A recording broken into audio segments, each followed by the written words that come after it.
I'm Kat Timpf, in for Greg on this special edition of Gutfeld. He's off looking at pictures of Joy Behar.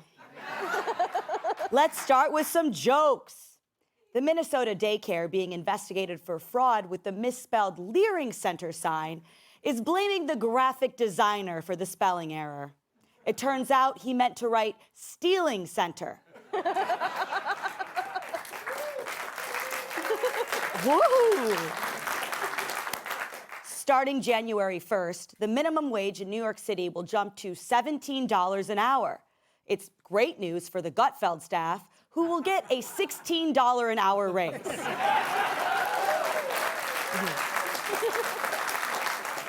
Marjorie Taylor Greene said that the women at Mar-a-Lago have had way too much work done. That's offensive. I'm not a woman, said one man. Beyonce is now officially a billionaire. Good for her. She doesn't have an ugly bone in her body, besides Jay-Z's.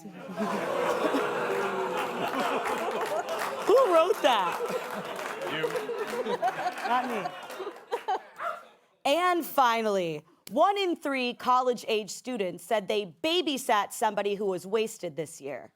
And one boomer-age man said, I can't babysit. I don't know how to change a diaper.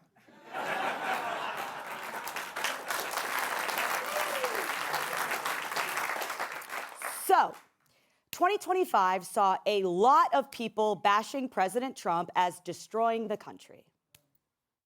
Donald Trump and his extremist allies intend to take our nation backward.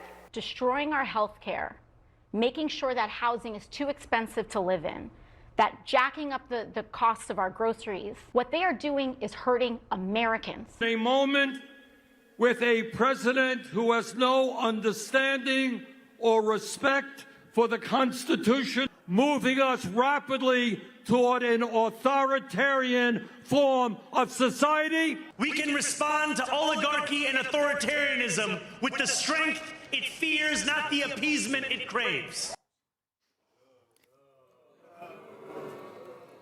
You know what? Whatever. Look, if that's how they feel, they're free to express it, which is the same thing I say when Gutfeld fans say Kat should be the permanent host. But still, what I don't understand is, if that is how they feel, how could these same people, many of them, support socialism?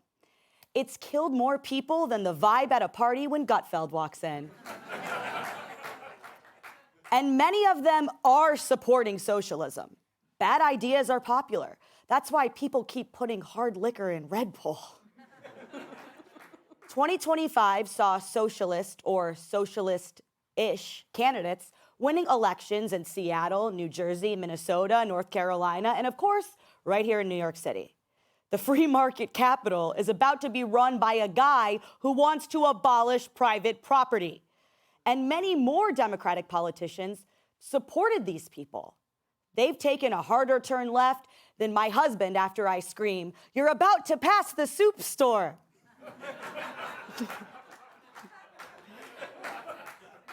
Because I like soup. Okay. And here's what makes no sense. If you think Trump is too powerful and you think that his power is allowing him and his allies in the government to have an outsized, devastating impact on our country, then why would you be out there arguing for socialism, which would give the government even more power than it has now? It's like trying to fix an ingrown toenail by cutting off your foot. If anything, wouldn't this make you want the government to have less power? More power, after all, equals more influence.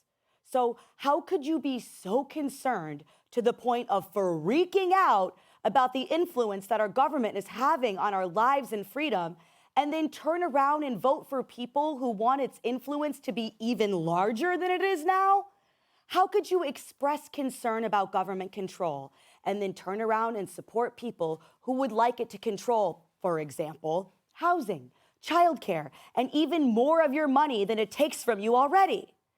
It's as confusing as Greg ripping Brian Kilmeade and then vacationing with him at Sandals.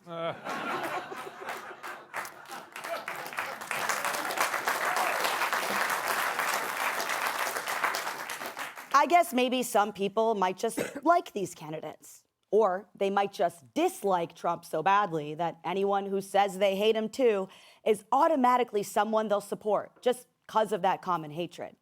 It's one of the worst things about the rabidly partisan politics of our time. There's so much focus on the individual people we put in positions of power, and not enough focus on the amount of power that those positions have. People complaining Trump can go to war at will, spy on us, and spend tons of our money on stuff we don't like should realize that any president can do that. And it's time we claimed that power back.